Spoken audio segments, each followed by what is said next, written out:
Бишкек шаарынын борбордук бөлүгүнө электр жарыгын тараткан көмөкчөрдондо кезектеги тейлөө иштери жүрүп жатат. Мындагы жабдуулардын 14%ы 1978 жылдан бери жаңылана элек. Адистер Чүй Талас облустарын жана Бишкек шаарын тейлеген жабдуулар эскирип, жыл өткөн сайын калкты электр энергия менен камсыздоодо оорчулук жаралып жатканын белгиледи. Электр жабдууларынын 14% гана жаңы жабдууларга алмашылды.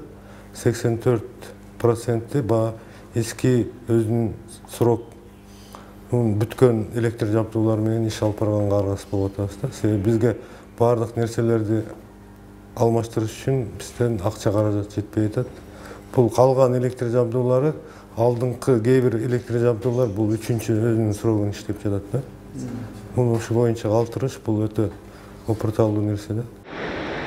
Азыркы күндө чет өлкөлүк грант жана ички каржылоонун негизинде Камбарате 2 ГЭСинин 2 агрегатын ишке киргизүү, Токтогул, Үчкоргон жана Атбашы ГЭСтерин модернизациялоо боюнча долбоорлор ишке ашырылууда. Бул тармакка инвестиция салууга кызыккан инвесторлор да бар. Сейчас в последнее время проявляют интерес инвесторы. Негизинен азыркы учурда инвесторлор чакан ГЭСтерди жана ири каскаддык станцияларды курууга кызыктар экенин билдирип жатышат. Азыр биз туркиялык, россиялык жана кытайлык компаниялар кызыккан олуттуу 3-4 ири меморандумду кол коюшуну күтүп атабыз. Бирок аларды тариф саясаты кандай болору бир аз бушайман кылып жатат. Канткен күндө дагы бир пикирге келип, компромисстүү чечим кабыл алабыз деп ойлойм.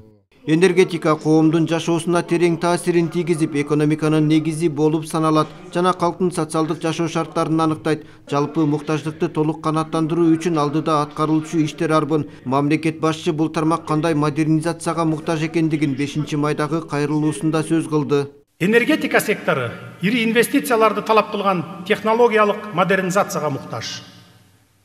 Максатыбыз электр жана жылуулук энергиясы менен үзгүлтүксүз жабдууну жана өлкөнүн энергетикалык коопсуздугун чыңдоону камсыз кылуу. Энергияны керектөөнүн өсүшү, жаңы кубаттуулуктарды ишке киргизүүнү жана энергиянын башка экологиялык жактан таза түрлөрүн пайдаланууну талап кылат. Калктын санынын өсүүсү аркылуу электр энергияга суроо талап көбөйүүдө. Ошондой эле энергетика сектору улам кеңейип, үзгүлтүксүз камсыздоого муктаж. Серепчилер жаралган кырдаалдан чыгуу үчүн өлкөдө жагымдуу инвестициялык климат керек деген пикирде. Бул жеке менчиктерге шарт түшүп, өкмөт ошолорго коркпой үрпөй, ошолор келип инвестиция кылгандай болуш керек. Баягы закон ченем жанагы жөнгө салуу мыйзамдарычы. Экинчиден жанагы тариф саясаты ошол чыккан электр энергия чыгымдарды жаап бергендей кылып. Анан жанагы сыртка курулуп аткан азыр электр линиялар жанагы экспорт мүмкүнчүлүктөрү болуш керек. Ошондо инвестициялык климат жакшырат дагы, жанагындай инвестициялар көбөйүп башталат.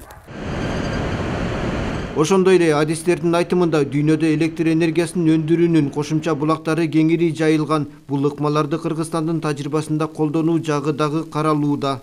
Уланбек Тиканбаев, Нуркамил Асанов, Ала Тоо 24.